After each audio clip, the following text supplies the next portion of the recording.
বৰ্তমান যান্ত্ৰিক যুগত মানুহৰ মানসিক ভাৰসাম্য ৰক্ষাৰ কাৰণে যে সাধুৰ প্ৰয়োজন আছে, সেই কথা আমি কোনেও নুই কৰিব নোৱাৰোঁ। আজিৰ পাৰিপাৰ্শ্বিক পৰিৱেশৰ লগত মিলাই আৰু শিশুৰ মনোজগতৰ লগত খাপ খোৱাকৈ আমি সদায় বিভিন্ন সাধু তোমালোকৰ মাজলৈ লৈ আহিবলৈ চেষ্টা কৰিম। তেন্তে আহাচোন আজিৰ সাধুটো শুনো। সাধুৰ নাম বুধিয়ক বুলবুলি। এখন গাঁৱত চন্দ্ৰ নামৰ এজন খেতিয়ক আছিল। প্ৰতি নিশাই তেওঁ নিজৰ পথাৰত শুইছিল। এদিন ৰাতি তেওঁ নিজৰ পথাৰলৈ শুবলৈ যোৱাৰ সময়ত এজোপা গছত এটা বুলবুলি চৰায়ে বৰ ধুনীয়াকৈ গান গাই আছিল। চন্দ্ৰই শুনি শুনি ধুনীয়াকৈ টোপনি মাৰি আছিল।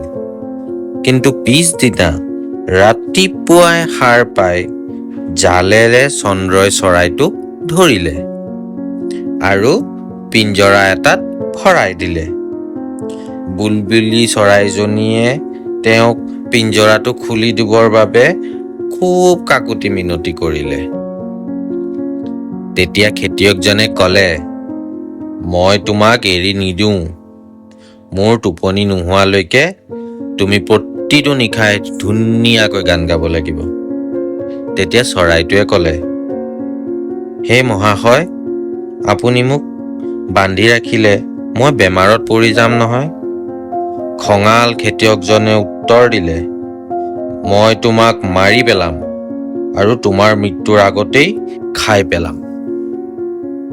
তেতিয়া বুলবুলি চৰাইজনীয়ে ক'লে, হে মহাশয়, আপুনি মোক এৰি দিলে মই আপোনাক 3টা গুৰুত্বপূৰ্ণ কথা ক'ম। এইখিনি শুনিয়েই চৰাইটোৱে খেতিয়কজনক লুকাই থকা ধনৰ কথা ক'ব বুলি আশা কৰি খেতিয়কজনে পিঞ্জৰাটো খুলি দিলে।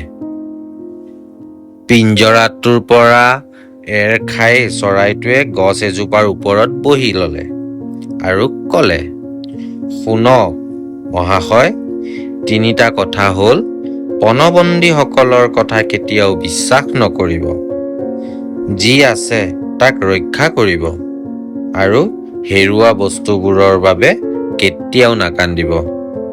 এইখিনি কৈয়েই চৰাইটো তাৰ পৰা উৰি গ'ল আৰু কেতিয়াও সেই ঠাইলৈ ঘূৰি নাহিল।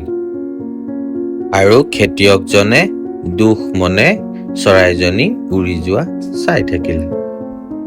এই গল্পটোৰ পৰা আমি শিকিবলৈ পাওঁ যে বুদ্ধিৰ সহায়ত আমি যিকোনো বিপদৰ পৰা হাত সাৰিব পাৰোঁ। তেনেহ'লে তোমালোকে মোক জনাবা গল্পটো শুনি কেনেকুৱা লাগিলে। যদি ভাল লাগিল, লাইক, শ্বেয়াৰ আৰু ছাবস্ক্ৰাইব কৰিব নাপাহৰিব। তেনেহ'লে আজিলৈ আহোঁ। Bye bye.